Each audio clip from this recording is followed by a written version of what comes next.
السلام عليكم ورحمة الله وبركاته. ازيكم؟ اخباركم ايه؟ يا رب تكونوا بخير. حبيت النهاردة اتكلم كده معاكم شوية واوريكم الوضع اللي انا فيه حاليا، علشان تعذروني ان انا مش برد على الكومنتات بتاعتكم.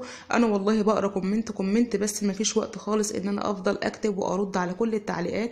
بشكركم جدا جدا على تعليقاتكم الجميلة اللي بتكتبوها لي. سامحوني بجد، والله انا ظروفي صعبة اليومين دول، مش عارفة ارد عليكم. علشان كده حبيت اصور لكم كل حاجة على الطبيعة كده، وما تكسفش من المنظر اللي انتوا هتشوفوه دلوقتي، لان هو ده الوضع الحالي اللي انا فيه. طبعا زي ما انتوا شايفين ده مطبخ حماية اهو، ما كانش فيه اي حاجة غير البوتاجاز ده بتاع حماتي الله يرحمها، وكمان التلاجة دي. وهقول لكم هو شكلها عامل كده ليه. طبعا حماتي متوفية من 6 سنين تقريبا، والتلاجة دي كانت مش شغالة، بايظة يعني. وطبعا ما كانش حد بيستخدمها، وهي شكلها كده زي ما انتوا شايفين، محتاجة تنظيفات كتير جدا، وهنضفها معاكم علشان اشجع بيكم باذن الله. وان شاء الله اجيب واحد يصلحها واستخدمها، لان تلاجتي تحت بقى في الدور الارضي، وانا هنا في الدور الثالث، نقلت في الدور الثالث يعني. فقلت بدل ما اشيل تلاجتي من تحت لهنا، وكمان هي بايظه، باظت من اثر يعني وقوع الحاجات عليها من السقف، فقلت اصلح دي وانضفها يعني واشتغل بيها، بتاعت حماية يعني. فده البوتاجاز برضو بتاع حماية، ما كانش حد بيستخدمه برضو من ايام حماتي الله يرحمها. كلكم عارفين ان حماية عايش معايا، بياكل ويشرب معايا. طبعا اولاده البنات متجوزين، وزوجي هو الابن الوحيد ليه، وطبعا كان عايش معايا تحت، واكل وشرب وكل حاجة. فما كانش فيه اي استخدامات للمطبخ هنا خالص، ولا كنا بنعمل فيه اي حاجة. فعلشان كده تلاقوا كل حاجة فيه متبهدلة. طبعا الأرضيات محتاجة تنظيف كويس زي ما انتوا شايفين كده. وكمان هنا في دهون كتير جدا، دي مش من يوم ولا من اتنين، ده أثر سنين طويلة. وغصب عني ما كنتش بقدر أطلع أعمل حاجة هنا، لأن طبعا كلكم عارفين كانت شقتي بقى وأولادي والطيور والمواشي، وكان ورايا مسؤوليات كتير جدا، فما كنتش بقدر أطلع أعمل حاجة بصراحة في الشقة دي. فعلشان كده هي محتاجة تنظيفات كتير. وانا نقلت حاجتي فيها قبل ما انضفها. ليه؟ علشان خاطر انتوا عارفين ان السقف بتاعي محتاج ترميم، وكان لازم اخلي المطبخ باسرع وقت علشان خاطر الصناعية هيشتغلوا فيه. فقررت ان انا اطلع حاجتي الاول، وبعدين اخد كده حتة حتة انضفها واحدة واحدة وعلى مهلي يعني. وانا عارفة ان انا يعني ايه، ان شاء الله باذن الله هخلي المطبخ دوت زي الجديد بالظبط، ثقتي في الله يعني. باذن الله ان شاء الله هيحصل كده. حبيت اوريكم كده زي ما انتم شايفين اهو. وكمان ارد على الناس اللي دايما يقولوا لي بطلي تصوير بقى، اللي حصل لك دوت سبب التصوير، وان انت بتطلعي حاجتك للناس تشوفها. تصوير ايه يا جماعة؟ وايه هو الحسد؟ وايه هو الكلام اللي انتوا بتتكلموا فيه؟ الحسد مذكور في القرآن طبعا، وانا بؤمن بيه، وقلت لكم على رأيي فيه قبل كده ان انا بؤمن بيه، ولكن انا سايبة كل حاجة على الله. ناس كتير جدا بيحصل عندها كوارث، ناس كتير جدا بيقع بيوتها من غير ما يكونوا بيصوروا ولا فاتحين قنوات. ده شغلي، دي تعتبر بقت شغلانه ليا، ربنا بيرزقني منها. فانا مش هقفل قناتي ولا هبطل تصوير. انا تصوير شقتي طبعا، انا مش بصور شقتي، هو المطبخ بس اللي انا بصوره معاكم. حاجتي ابسط من البساطه زي ما انتم شايفين، ما فيهاش اي حاجه تتحسد يعني. عايزه اوريكم، شوفوا يعني حاجات بسيطه جدا، ما فيهاش اي حاجه تتحسد، وانا مش مكسوفه ان هي بسيطه. كل واحد عايش باللي ربنا قسمه له وراضي بيه الحمد لله. الاجانب يا جماعه بيصوروا مطابخ، يعني مش قادره اقول لكم شكلها عامل ازاي. طبعا ما فيش حاجه بقى اسمها حسد والكلام ده كله عند الاجانب، وبيصوروا ما حصلش حاجه. وانا قلت لكم سبب وقوع سقف المطبخ ان كان في حته مشروخه بسبب كذا كذا كذا، واتكلمت عنه في الفيديو اللي قبل ده. فانا مش هبطل تصوير مع احترامي ليكم جميعا. انا عارفه ان انتوا بتتكلموا الكلام ده خوفا عليا، بس دي قناتي وده محتواها تصوير، تنظيفات وطبخ وكلام من ده، وده شغلي في القناه زي اي حد بيشتغل. فانا مش هبطل تصوير، وده هيفضل منهجي طول حياتي لحد ما ربنا سبحانه وتعالى يتولاني.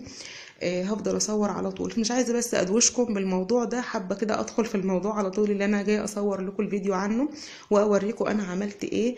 طبعا انا ما عملتش اي حاجه غير ان انا طلعت حاجتي زي ما انتم شايفين، وكل حاجه متطربه، ما مسحتش ولا غسلت من اثر الحاجات اللي وقعت. طبعا لما السقف وقع كل حاجه اتطربت، طلعت كل حاجه زي ما هي، ما كانش في وقت خالص ان انا اسيب حاجه على ما انضفها واطلعها على نظافه. زي ما انتم شايفين كده، ده شكل التربو اهو. كله تراب وعفرة. وده شكل الرخامة اللي اتكسرت، جبت كده حتة منها وحطيتها فوق التربة برضو كوضع مؤقت بالشكل اللي انتوا شايفينه ده. ده شكل المطبخ بتاعي الخشب. طبعا ما فيش رخامة الحمد لله اتكسرت، باذن الله ان شاء الله ربنا يقدرني واجيب واحده غيرها. هنا في بوتاجاز قديم كان عندي، يعني اللي انا متجوزه بيه. طبعا البوتاجاز بتاعي اللي كنت بصور لكم عليه الفيديوهات ده انا كنت شارياه اول لما دخلت الغاز الطبيعي في البيت، لكن البوتاجاز اللي انا مغطياه دوت اللي انا كنت داخله بيه في جهازي جبته حطيته هنا كده كوضع مؤقت. برضو قلت اشوف له اي كفر كده شكله حلو واحطه. انا حاطه القماشه دي كده كوضع مؤقت عليه، حطاه علشان خاطر لما اجي اغسل مواعين وكده احط بقى الفوطه عليه واصفي المواعين عليه زي ما انتم شايفين كده. الجدار كمان محتاج تنظيفات، الفيش بتاعه الكهرباء محتاجه تنظيفات. طبعا الشقه تعتبر كانت مهجوره، ما كانش حد عايش فيها خالص. وده طبعا الصينيه طبعا انكسرت اثناء ما السقف وقع. المطبقيات مش مترتبه خالص، محتاجه ترتيب. زي ما قلت لكم انا حاطه كل حاجه كده. اول لما كنت بطلع عايزه احطه وخلاص وافضي المطبخ اللي تحت، ما كانش في دماغي ان انا ارتب او حاجه. وطبعا تحت الحوض محتاج يتنضف كويس، وفي برضو عنكبوت في السقف ومحتاجه تنظيفات كتير وحاجات كده. يعني بصوا ادعوا لي بالله عليكم، ورايا شغل كتير جدا. هنا غسالة حماتي الله يرحمها، برضو الغسالة ديت من زمان، يعني من زمان جدا بقالها كتير قوي عند حماتي. انا اتجوزت لقيتها عندها، فانا حطاها كده برضو كوضع مؤقت لحد ما اشوف هعمل ايه في المنطقه دي. وسانده كده عليها حته رخامه من اللي اتكسرت علشان يعني استغلها جنب الحوض كده في اي حاجه. زي ما انتم شايفين حاطه عليها الزير برضو لحد ما اشوف هعمل ايه. ممكن لو سبتها كده اجيب ستيكر والفه عليها او البسها كفر برضو يداري شكلها. وده شكل البلاط اهو زي ما انتم شايفين، محتاج يتنضف عليه رواسب ودهون كتير قوي. طبعا انا محضره كده الباور، مش هيجي معاه غير الباور والسلكه الناشفه دي. طبعا هبتدي انضف دلوقتي. والبوتاجاز بتاع حمايه برضو اهوت معرفتش اطلع بتاعي لحد ما بتوع الغاز يعني يجوا هما اللي يفكوا دوت ويطلعوا بتاعي هنا بداله. يعني الله اعلم هطلع بتاعي ولا اسيب ده كده اشتغل عليه وخلاص. برضو محتاج يتنضف طبعا من الركنه، برضو متبهدل اهو. هو ده الوضع اللي انا بقيت فيه حاليا، والحمد لله بفضل الله. انا بشكر ربنا سبحانه وتعالى ان انا خرجت من مطبخي انا واولادي وزوجي على خير، ما جرالناش اي حاجه. والحمد لله الغساله باذن الله تتصلح وكل شيء يتعوض. والرخامه اللي اتكسرت ان شاء الله باذن الله اجيب واحده بدلها. ادعوا لي انضف كده واخلص، وان شاء الله بعد ما اخلص ترتيبات وتنظيفات ارجع اعمل لكم جوله في المطبخ وتشوفوا الترتيبات النهائيه. حبيت اوريكم كده الوضع اهوت. وطبعا مش عايزه افتح لكم المطبخ الخشب علشان الترتيبات مفيش اي ترتيبات خالص فيه. انا حطيت المواعين بتاعتي وكل حاجتي من غير ترتيبات. هرتبها برضو ان شاء الله وهبقى اوريها لكم في جولة تانية في مطبخي. والخشب عايز يتمسح ويتلمع زي ما انتم شايفين كده الوضع. يعني بصراحة الحمد لله الحمد لله على كل حال. ربنا يا رب يقدرني ويقويني. مش عايزه بس اطول عليكم، حبيت بس اوريكم اهوت انا وصلت لايه وعملت ايه، والحمد لله انا بخير.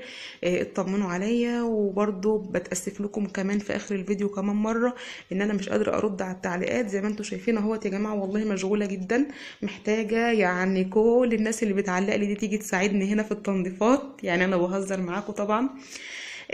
مش حابه اطول عليكم حبايبي اكتر من كده. ان شاء الله بقى دلوقتي هفصل الفيديو واسيبه كده يحمل علشان تشوفوه، وابدا انا بقى مع نفسي كده ربنا يعيني ويقويني يا رب، واغسل كل السيراميك ده.